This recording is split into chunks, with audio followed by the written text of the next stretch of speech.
California, where people pay $1 million for a bungalow in Los Angeles, has corners where you can buy an entire house for less than a used Tesla. And still nobody reaches for their wallet. Towns where for sale signs have been standing so long the wood has rotted. Where the silence is not peaceful but hollow, and nobody is buying. These are 11 of those California ghost towns. And once you understand why, the prices start to make a very different kind of sense. Number 11, Westmoreland. Let us start in the Imperial Valley, one of the hottest, flattest, and most forgotten corners of California. Westmoreland sits about 170 miles east of San Diego, surrounded by agricultural fields and the rapidly shrinking Salton Sea, California's largest lake and one of its most catastrophic environmental disasters. The population hovers around 2,300 and has been stagnant or declining for years. The median home value sits between $75,000 and $90,000 depending on which data set you consult. Some properties trade for well under $60,000 in a state where the average home costs nearly $800,000. Those numbers look like a misprint. But they are very real. The Salton Sea is the elephant in every room in the Imperial Valley. What was once a booming resort destination in the 1950s and 60s has become an ecological crisis zone. As the sea recedes, it exposes a lakebed laced with agricultural runoff, pesticides, and heavy metals. The dust that blows off the exposed playa carries those contaminants into the air. Imperial County already has some of the highest asthma rates in California. Children in this region are hospitalized for respiratory issues at rates far above the state average. On bad days, the stench of hydrogen sulfide drifts across the entire valley. The county consistently has one of the highest unemployment rates in California, often hovering between 15 and 20%. The economy runs on seasonal agricultural work that is physically demanding and low-paying. The median household income is well below state averages. Healthcare access is limited. The nearest city of any real size is El Centro, about 20 miles south. For anything beyond basics, you are driving 3 hours through desert mountains to San Diego. The houses are cheap. The environmental cost of living in them is not. Number 10, Niland. Just up the road, sitting even closer to the Salton Sea, is Niland. Population roughly 1,000 and falling.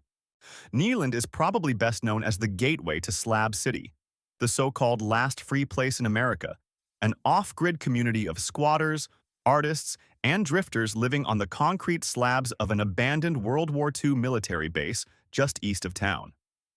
Salvation Mountain, the folk art installation covered in thousands of gallons of paint and religious scripture, sits at Slab City's entrance and has become an unlikely tourist attraction.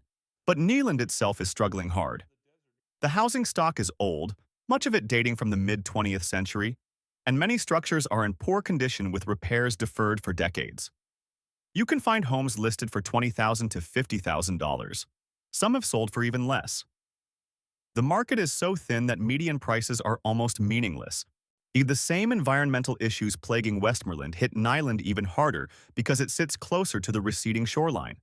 The air quality during windstorms can be genuinely hazardous. Infrastructure is aging and underfunded. Streets, water systems, and public facilities show the strain of decades of declining tax revenue and shrinking population. The nearest hospital is in Brawley, about 20 miles away. Shopping is confined to whatever the local stores can stock. For young people, there is simply nothing here. No jobs, no nightlife, no opportunities. They leave as soon as they can. What remains is an aging population in a town slowly being swallowed by dust, heat, and the retreating shoreline of a dying lake. The houses cost almost nothing because living in them costs almost everything. Number 9, Trona. So now we enter the Mojave Desert, and things get truly stark. Trona sits on the edge of Death Valley in San Bernardino County, roughly 175 miles northeast of Los Angeles. It was built around the Searles Lake chemical plant, which has been extracting minerals, primarily borax and soda ash, from the dry lakebed since the early 1900s. At its peak, Trona was a functioning company town with housing, a school, shops, and a swimming pool. The company took care of its workers. Then operations scaled back. Jobs disappeared. People left. The population has dropped to around 1,800 and continues to fall. The median home value is the lowest in all of California. As of 2025, it sits under $62,000. Some properties sell for $15,000 to $30,000, less than the price of a decent used car. In July 2019, a pair of major earthquakes struck near Ridgecrest, just 25 miles away. The magnitude 6.4 and 7.1 quakes caused significant damage in Trona, cracking foundations, rupturing water lines, and breaking gas mains. The town lost its water supply for days. Some homes were condemned. Many residents simply left rather than rebuild. The recovery was slow and incomplete, and the damage to Trona's already fragile infrastructure was devastating. Summer temperatures regularly exceed 115 degrees Fahrenheit. The nearest hospital is in Ridgecrest, 25 miles away. There is no bank, no pharmacy, no fast food restaurant. The water quality has been a concern for years. The Pinnacles, a collection of tufa spire formations rising from the dry lake bed south of town, look like something from another planet. The night sky is extraordinary. But beauty and cheap houses do not fix a cracked water system or rebuild earthquake-damaged homes. Number 8. Randsburg. A few miles south of Ridgecrest off Highway 395 sits Randsburg, an actual historic ghost town that still has people living in it, barely. The population is somewhere around 60 to 70 permanent residents. Randsburg was founded in 1895 during a gold rush, and at its peak had over 3,500 people, a newspaper, hotels, saloons, and all the infrastructure of a proper mining town. The gold ran out. The people followed. What is left is a single main street of weathered wooden buildings, a general store, a saloon that still serves cold drinks, and a handful of houses scattered across the rocky hillsides. Properties sell for $30,000 to $90,000 when they change hands at all, which happens maybe a handful of times per year. There is no medical facility, no school, no grocery store. Water is trucked in or pulled from wells. The nearest town with services is Ridgecrest, about 20 miles north. Summer heat routinely exceeds 110 degrees. Wind whips through the desert, carrying dust and sand into everything you own. Randsburg survives primarily on weekend tourism. People drive out from Bakersfield or Los Angeles, walk the old Main Street, poke around the antique shops, grab a burger at the saloon, and drive home before dinner. It is charming in the way that abandoned things can be charming when you do not have to live with them every day. Buying a house in Randsburg is less a real estate transaction and more a lifestyle declaration. You are buying membership in one of the smallest, most isolated communities in the state with the understanding that you will be entirely self-reliant for most of your needs. Number 7. Johannesburg. Right next to Randsburg, practically sharing the same dusty road, sits Johannesburg. Locals call it Joburg. Founded as a companion town during the same gold rush, it shared the same boom and bust cycle. Today, the population is roughly 150 people. The housing stock is a mix of old miners' cottages, mobile homes, and a few newer structures built by people who wanted cheap desert land and did not mind the isolation. Home prices range from $40,000 to $85,000, with some properties listed even lower. The town has a post office, which is more than some places on this list can claim. Beyond that, services are essentially non-existent. Hospitals, groceries, banking, entertainment, everything requires a drive to Ridgecrest or further. The landscape surrounding Johannesburg is beautiful in the way deserts are beautiful. Vast, empty, and completely indifferent to human comfort. Joshua trees dot the rocky terrain. The Rand Mountains rise to the west. On clear nights, the Milky Way stretches across the sky in ways that city dwellers never get to experience. But beauty does not pay the bills, and a $50,000 house in a town with 150 people and no hospital is not a bargain. It is a price tag that reflects exactly how much the market values the prospect of actually living there. Number 6. California City. This one is perhaps the most fascinating story on the entire list. California City is the third largest city in California by land area, larger than Los Angeles. Let that sink in for a moment. It was planned in the 1950s by developer Nat Mendelsohn, who envisioned it as a rival to LA itself. He laid out an enormous grid of streets covering over 200 square miles of Mojave Desert. He built a park, an artificial lake, and started selling lots to investors and dreamers who believed this empty desert would become the next great American city. It did not. The population today is roughly 14,000 people rattling around in a city footprint designed for hundreds of thousands. The vast majority of those carefully platted streets were never developed. They are dirt tracks running through empty scrubland, marked by street signs that lead nowhere. Fire hydrants stand in the middle of empty desert. Curbs border lots that have never seen a foundation poured on them. It is one of the most surreal landscapes in America. Home prices range from $60,000 to $90,000. Vacant lots sell for a few thousand each. The town does have some basic infrastructure: a school district, a few shops, a small hospital, and a correctional facility that is one of the largest employers in the area. But the economy is thin, the unemployment rate runs high, and the fundamental problem remains. This was a city built for a population that never arrived, and the gap between the vision and the reality gets wider every year. Number 5. Boron. About 80 miles north of Los Angeles sits Boron, home to the largest open-pit borax mine in the world. The Rio Tinto borax mine has been the town's economic engine for over a century, and the famous 20 Mule Team logo traces its origins right here. Our population has dwindled to around 2,200, and the trajectory is downward. Median home value hovers around $85,000 to $95,000, with some properties under $70,000. Boron's problem is singular dependence on one employer. When the mine operates at full capacity, the town functions. When operations scale back, the ripple effects hit immediately. There is no economic diversity whatsoever to absorb the shock. The town has a small school, a convenience store, and not much else. Nearest hospital is 50 miles away. Desert heat pushes past 110 degrees. The houses are cheap because the town exists at the pleasure of a single mine, and building your life around that is a risk the housing market has priced accordingly. Number 4. Maricopa. Tucked into southwestern Kern County, Maricopa was once a legendary oil boom town. The Lakeview Gusher erupted in 1910, one of the most spectacular oil strikes in American history, spewing an estimated 9 million barrels over 18 months right here in this very spot. At its peak, the town was buzzing with roughnecks, drillers, and every business that served them. Today, the population is under 1,200. The oil derricks still nod slowly on the surrounding hills, but automation and consolidation have gutted the need for human labor. Median home price hovers around $80,000 to $95,000. Many properties need significant work. The town has a small market, a post office, and a volunteer fire department. Nearest hospital is in Taft, 10 miles away.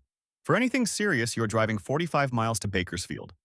Oil field equipment and infrastructure surround the town, giving the landscape an industrial character that is not exactly picturesque.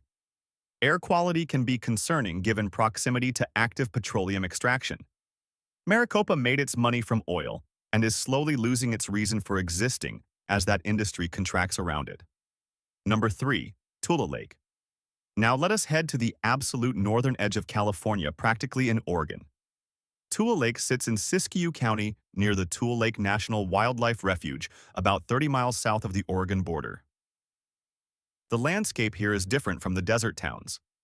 High plateau country, volcanic soil, big open skies, and miles of potato and onion fields. Population is around 1,000 and declining.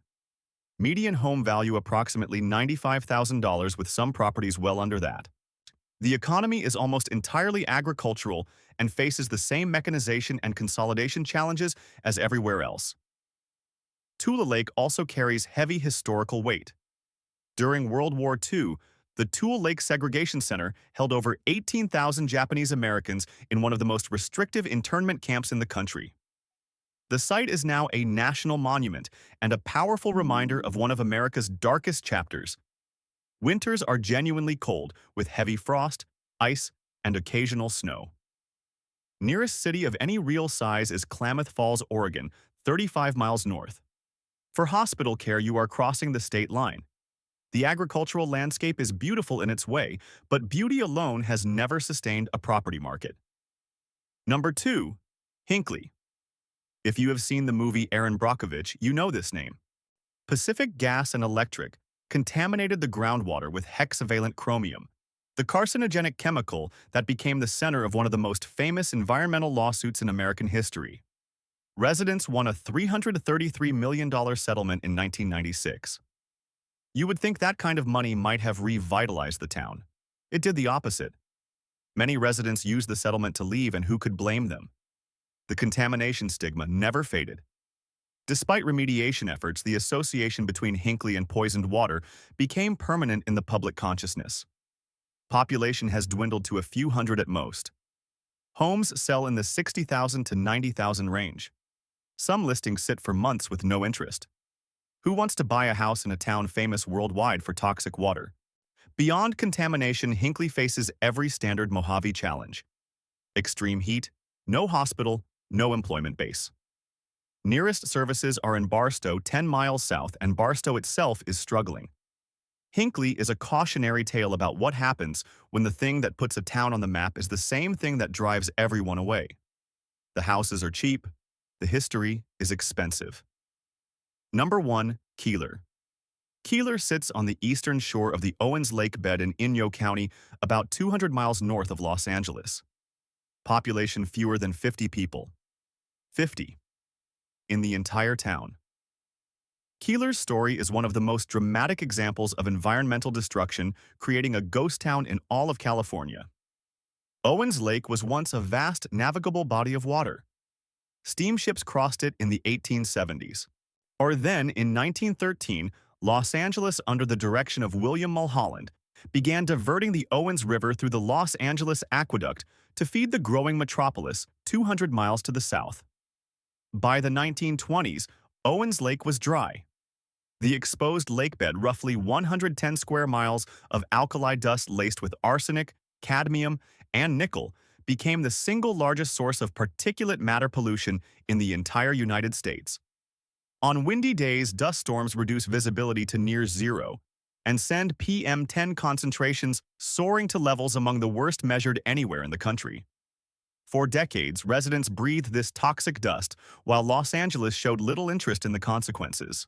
Properties sell for $20,000 to $50,000 when they appear at all. There is no hospital, no school, no store. Nearest services are in Lone Pine, 15 miles north. Mount Whitney, the tallest peak in the lower 48 at 14,505 feet, is visible from town. The eastern Sierra Nevada rises dramatically to the west. The landscape is stark, magnificent, and haunting. But Keeler sits in the shadow of one of the most dramatic acts of environmental plunder in American history. Los Angeles took the water. The lake died. The town died with it. The houses cost almost nothing because the thing that made this place livable was stolen over a century ago by a city that never looked back. And there you have it. 11 towns in California where you can buy a house for under $100,000. In a state where the average home costs $835,000. Towns where the silence is not peaceful but vacant. Where the houses sit empty because the reasons for living in them have been stripped away by contamination, by drought, by dying lakes, and by depleted mines, by earthquakes, by the slow grinding reality of remote California life. The prices are real. The houses are real. You could drive out there this weekend and take possession of a property that would cost $1 million if it were magically transported anywhere near the coast. But you cannot renovate proximity to a hospital. You cannot renovate a job market. You cannot renovate poisoned groundwater or arsenic dust blowing across a dry lakebed. You cannot renovate the water that Los Angeles stole from the Owens Valley over a century ago. These towns are not failures. They are consequences. Consequences of mining booms that left nothing behind but empty shafts. Consequences of water politics that prioritized a metropolis over the communities that depended on the rivers. The consequences of oil fields that automated themselves into silence. Consequences of a state that is too expensive for most of its own residents and too empty in the places where it is not. The houses will keep getting cheaper. The populations will keep declining. And the silence will keep spreading. Unless something changes, unless there is a genuine commitment to environmental remediation, to rural healthcare, to economic development beyond the coastal corridors, these places will continue their slow fade into history. and the houses will continue to sit there. Impossibly cheap, impossibly empty, waiting for buyers who will almost certainly never come. If you found something in this video worth thinking about, make sure to subscribe because we have a lot more coming your way. See you in the next one.